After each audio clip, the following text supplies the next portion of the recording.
Hello, we are Team 5 and this is our Trebuchet Project. Just in case you forgot or didn't know, Trebuchet is a common type of siege engine, which uses a swinging arm to throw a projectile. An example is shown on the slide. Meet Team 5, a group made up of 4 of the most prestigious engineers on the rise. Assembled by Mr. McHugh himself, we work to create the most efficient trebuchet possible. Our team consists of Nolan Bruner, the executive designer and chief mathematician, Max Pfeiffer, the 3D print and hot glue specialist, Connor Gilliland, the data analyst, and Hennis, the project supervisor. Our mission is simple: to build the most efficient trebuchet possible that fits in a 1 foot by 1 foot box and can be assembled within 2 minutes tops. Our design was modeled off of past trebuchets. We used various simulations until we agreed upon a certain design. We used Inkscape to create the body and the arm. We made the pivot hole bigger on the body than on the arm so the dowel could stay snug on the arm and move freely on the body, as you can see here. Shown here are the original SVG files we ended up using. The arrow is pointing to the pivot holes I was previously talking about. The other holes show where we would run dowel through the body so that way the trebuchet could all fit together. Shown here is the original design on how it would all fit together. Crucial aspects. We wanted a design that was easy to assemble, stable, and had simple construction, as it only required the laser cutter. The length of the small arm versus the long arm was accurate from the simulation. Math and simulation. The potential energy was 361.375 joules. The kinetic energy was 23.243 joules, and the maximum range was 2,416.67 inches.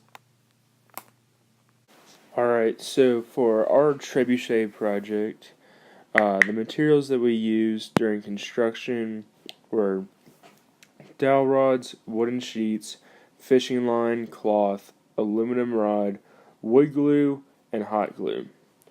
We also used the drill press, laser cutter, table saw, and Dremel to help build everything. Now this first picture that you will see, that is our side panel to our trebuchet. We use the laser cutter to print out our design out of a wooden sheet. It's very simple. So here is most of it put together, and as you can see the 2 sides, and we used larger dowel rod that Nolan bought and put that through the 2 bottom holes, and on one of our side panels we hot glued it to the dowel rods so that the dowel rods wouldn't slide and that one would stay in place. Now to keep the other one in place, we drilled 2 holes with a drill press and fit those holes just large enough to be able to slide those smaller dowel rods that you can kind of see in there, and they were just far enough apart that side panel would fit in. We did this so that we could have it taken apart and put it together in under 2 minutes without a problem, and it worked very well. We also have that wooden panel that you can see in the middle, and that is used as a ramp for our sling whenever we launch it, and so that the marble and the sling would not get caught on that back dowel rod. And we also use the Dremel to cut those dowel rods to our size. For the arm that you see, we just laser cut 3 pieces out and use wood glue to glue them together. In our design, we had one large hole that was just large enough for that larger dowel rod that you can see to fit in, and then we used that same drill bit size that we used earlier to drill 2 holes into that dowel rod, and that's just to fit those small dowel rods in there so that whenever we put that through the 2 top holes on our trebuchet panels, it wouldn't slide out. And then on one side, the longer side of our trebuchet, we drilled a very small hole with a drill press to fit fishing line through. And the other side, we drilled a much larger hole, same size as we have been for the dowel rods, and that we just put in another dowel rod there to hold our counterweight sufficiently. And then you can also see that there's a aluminum rod that has been hot glued to the side of the trebuchet, or the trebuchet arm, and that is our release mechanism for our sling. So here we have our sling, which we took 2 opposing sides of the cloth and we folded them over and just used the stapler to put it together where we wanted it. And then we threaded fishing line through. One side has a loop with a knot tied on it, and the other side is going through that small hole on the arm that I showed earlier.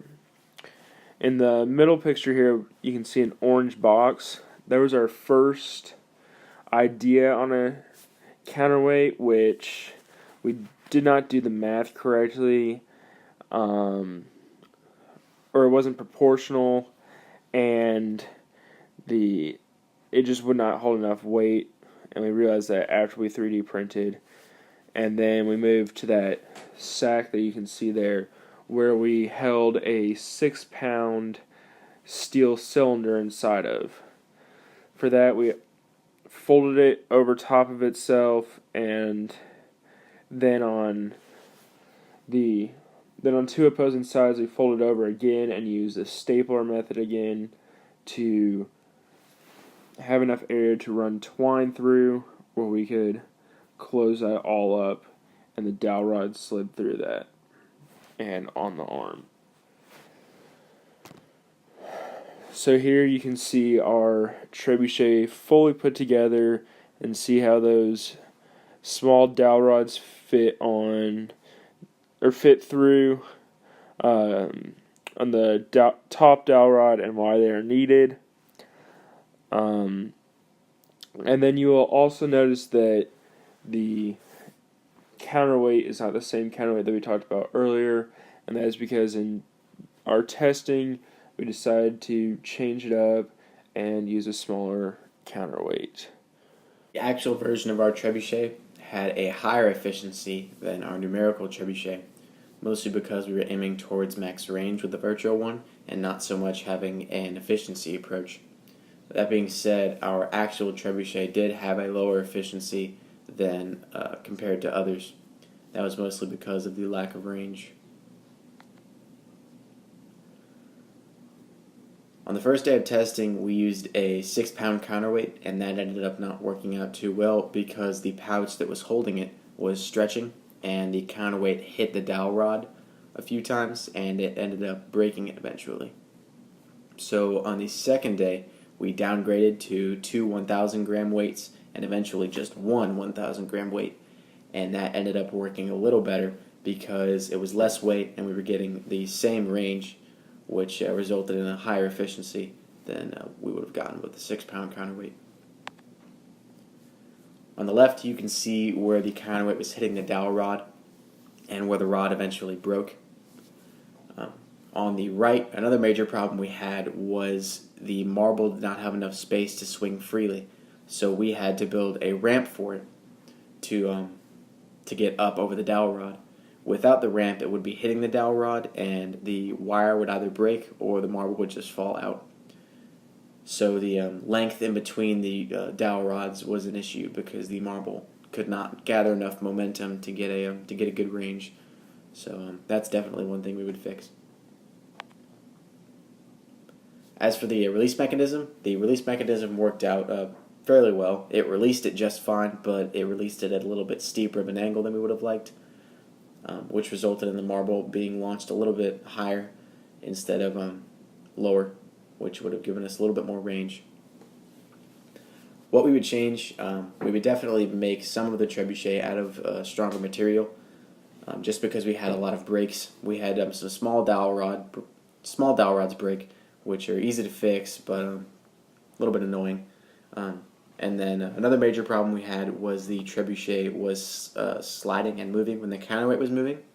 So we'd make the trebuchet have a heavier base, maybe put some weights on the sides just to make it anchored so it wouldn't be moving around as much. And we would also create a wider base so that the marble would have enough space to swing freely, so it would gather more momentum and give us a little bit more range. 2, 1, go. As you saw here, the trebuchet moved upon launch. This occurred because the trebuchet was not weighed down at the bottom. This caused for a loss of momentum and a drop in range.